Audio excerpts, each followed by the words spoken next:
এই বদ্বীপে মানুষ মাত্রই আওয়ামী লীগ। ৭১-এর পর থেকে এই দেশের প্রত্যেকটা মানুষ আওয়ামী লীগ হইয়াই জন্মাইছে। তারপরে কর্মদোষে কেউ বাম হয়েছে, কেউ ডান হয়েছে, কেউ বা হয়েছে মধ্যপন্থী। তার সময়ের ফেরে তুমি যেই পন্থী হও না কেন, তোমার রাজনীতি হয় আওয়ামী লীগের পক্ষে, না হয় আওয়ামী লীগের বিপক্ষে। অর্থাৎ তুমি আওয়ামী সুপ্রিমেসির মধ্যেই রাজনীতি করবা, চাইলেও এর থেকে বাইর হতে পারবা না। এটা হলো রিয়ালিটি। তুমি রিয়ালিটি মাইনা নাও। আর এই রিয়ালিটি তৈরি হয়েছে ১৯৭১ সালে মুক্তিযুদ্ধের সময়, যখন দেশের বাঘা বাঘা পলিটিশিয়ানরা বঙ্গবন্ধুর এই নেতা মাইনা যুদ্ধে অংশ নিয়েছিল। তোমরা কি কখনো ভাবছো বঙ্গবন্ধুই কেন ডান বাম মধ্যপন্থী উগ্রপন্থী সবার আক্রমণের একমাত্র লক্ষ্যবস্তু?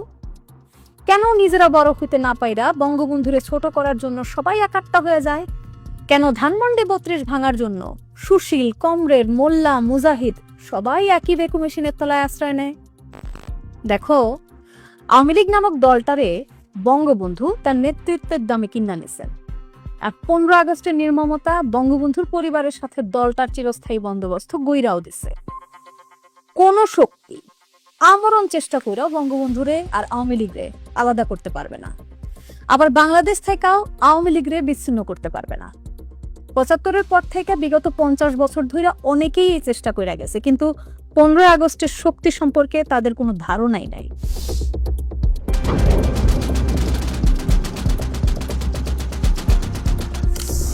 সেই কাল রাত কোনো গল্পের ট্র্যাজেডি না, কিন্তু এটা হলো ইতিহাস। আর এই ইতিহাস তারা মুছা ফেলতে পারবে না। আওয়ামী লীগের নেতৃত্ব থাইকাও শেখ পরিবারের সরাইতে পারবে না। এর প্রমাণ তারা ইতোমধ্যে পাইছে, ভবিষ্যতেও পাবে। আওয়ামী লীগ ধ্বংসস্তূপ থেকে বারবার মাথা উঁচা করে উঠা দাঁড়াইছে। আর আওয়ামী লীগের মাথা উঁচা থাকলে বাংলাদেশের মাথা উঁচা থাকে। কারণ আওয়ামী লীগ, বঙ্গবন্ধু, বাংলাদেশ তুমি একটারে আরেকটা থেকে আলাদা করতে পারবা না। তাহলে জিজ্ঞাসা করতে পারো, আওয়ামী লীগ আর বঙ্গবন্ধুরে বাংলাদেশ থেকে আলাদা করা যাবে না, যায় না, কেন তারা থামতেছে না? কেন তারা এই অসম্ভবের পিছু ছাড়তেছে না? এই কথার জবাব তুমি জানো, আমিও জানি। লড়াই সবসময় জেতার জন্য হয় না। কিছু লড়াই হয় প্রতিপক্ষরে নিজের লেভেলে নামায় আনার জন্য। শত চেষ্টা কইরাও আমি যখন তোমার সমান হইতে পারবো না, তখন কি করব? তোমারে ছোট করার চেষ্টা করব। কারণ তোমারে ছোট করতে পারলেই আমি তোমার সমান হয়ে যাব। বঙ্গবন্ধুর শত্রুরাও এই টেকনিকটাই অ্যাপ্লাই করে, কিন্তু বারবার ব্যর্থ হওয়ার পরও তারা হারায় যায় না। কারণ পুঁটি মাছ জিয়ায় রাখার জন্য বেশি পানির দরকার হয় না। বাইরের শক্তিগুলো এদেরকে অল্প পানিতেই জিয়ায় রাখে। এখন আসো তোমাদের বলি, বাইরের শক্তি আসলে কারা? এই শক্তি হইল আমেরিকা ও তার বন্ধুরা। বঙ্গবন্ধু এবং তার পরিবার হইল আমেরিকার জন্য বাতের ব্যথার মতো, ক্ষণে ক্ষণে টান দেয়। নারী ও শিশু সহ বঙ্গবন্ধু পরিবারের ১৬ জনকে হত্যা করেও আমেরিকা সেই ব্যথা থেকে মুক্তি পায় নাই। যদিও শক্তির বিচারে দুই পক্ষের মধ্যে আকাশ পাতাল ব্যবধান, তবুও স্বার্থের লড়াই চলতেছে একেবারে শেয়ানে শেয়ান। সেই লড়াই আওয়ামী লীগ কতটা দেমাগের সাথে লড়তেছিল সেটা তোমরা নিশ্চয়ই বুঝতে পারছো আমেরিকার সঙ্গে ইউনুস সরকারের চুক্তির বহর দেখা। ক্ষমতায় থাকাকালে জানের উপরে হুমকি থাকার পরও শেখ হাসিনা এসব চুক্তির কোনোটাই তোয়াক্কা করে নাই। বরং আমেরিকার চোখে চোখ রেখা পদ্মা সেতু বানাইছে, সেন্ট মার্টিন দ্বীপ রক্ষা করছে। টানা ১৬ বছর আমেরিকারই তৈরি এক অদৃশ্য দানবকে দমায় রাখছে। আর সেজন্যই আমেরিকার একমাত্র টার্গেট হইল আওয়ামী লীগ। বলা ভালো, আওয়ামী লীগে বঙ্গবন্ধু পরিবারের নেতৃত্ব। অনেকে -2 নামক একটা ফর্মুলার কথা বলে আমেরিকা নাকি আওয়ামী লীগের শেখ পরিবার মুক্ত আর বিএনপিরে জিয়া পরিবার মুক্ত করতে চায়। আরে ভাই, এই সিনারিওতে বিএনপির জায়গাটা কোথায়? মাথা না থাকলে যেমন মাথা ব্যথা থাকে না, তেমনি আওয়ামী লীগ না থাকলে বিএনপিও থাকবে না। তাই আমেরিকার নজর হইল বটবৃক্ষের দিকে, বটবৃক্ষের গায়ে জন্ম নেওয়া পর গাছার দিকে না। এই আমেরিকা হইল পৃথিবীর বুকে এমনই এক স্যাডিস্ট কান্ট্রি যার নিজের জীবনে কোনো শান্তি তো নাই, তাই অন্যের শান্তিও তার সহ্য হয় না।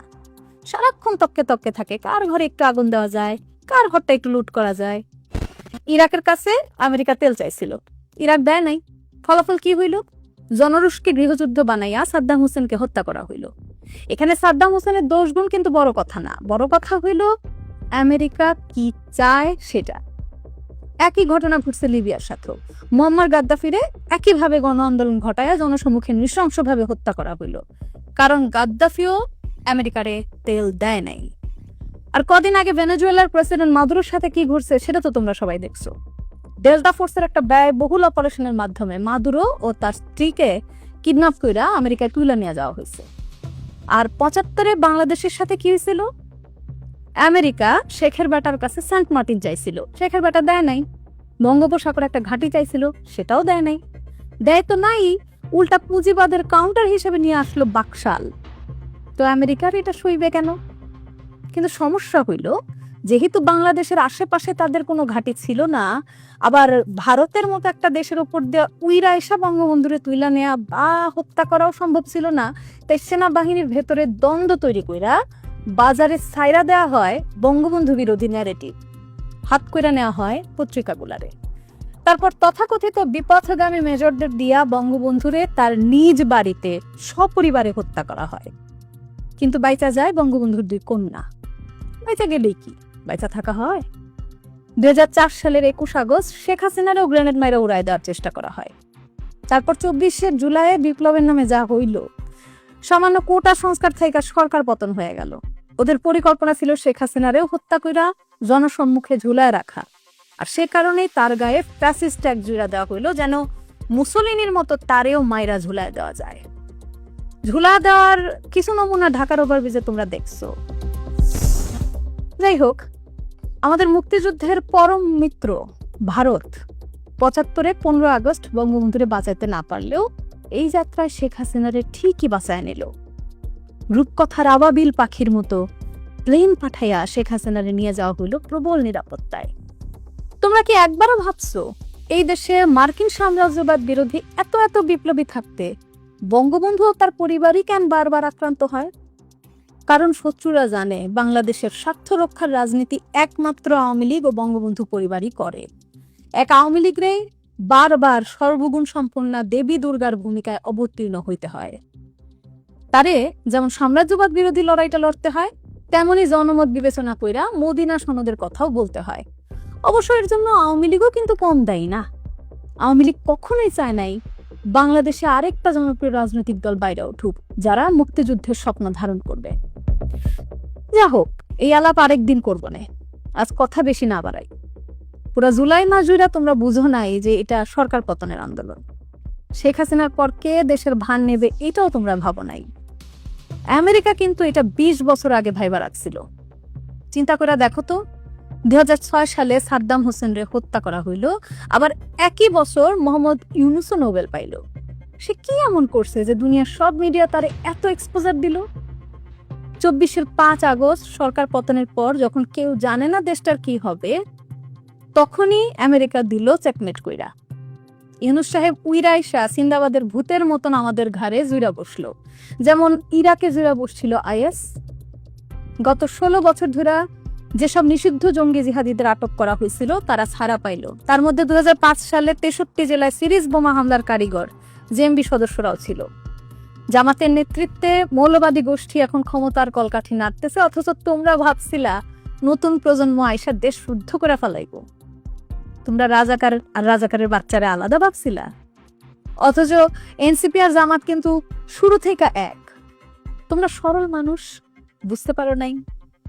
বাংলাদেশ আমেরিকার কুটচালের শিকার আর আক্রমণের টার্গেট হলো আওয়ামী লীগ, এটা যেমন সত্য, সাথে এইটাও সত্য যে এর আগে আমেরিকা যতবার বাংলাদেশকে ধ্বংস করতে চাইছিল সফল হতে পারে নাই। 71-এও পাকিস্তানের পক্ষে তারা 7ম নৌবহর পাঠাইছিল আমাদের সাগরে। তারপর আমরা পাকিস্তানরে হারাইয়া কানে ধরাইয়া মুসলেকা নিয়া ছাইরা দিছি। 75-এ বঙ্গবন্ধু পরিবারে হত্যা কইরাও বাংলাদেশে পকেটে পড়া যায় নাই। এর মাত্র 6 বছর পরেই বঙ্গবন্ধু কন্যা সব ছাইরা ছুইরা একজন সাধারণ নারী থেকে আমাদের অভিভাবক হয়ে ফিরে আসলেন। বরাবরের মতো এইখানেও ভারতের ভূমিকা ছিল পরীক্ষিত বন্ধুর মতোই। 24-এর এই সংকটও আমরা কাটায় উঠবো। তোমাদের আত্মবিশ্বাস নাই? তোমরা পারবা না? আমি জানি সবাই একসাথে থাকলে এর চেয়ে বড় কিছুও তোমরা পারবা। তোমরা বর্গী তাড়াইছো, ব্রিটিশ তাড়াইছো, পাকিস্তানিদের তাড়াইছো, আর সামান্য ডাকাত তাড়াইতে পারবা না? পারবা, প্রত্যেকবার পারছো, এইবারও পারবা। জয় বাংলা।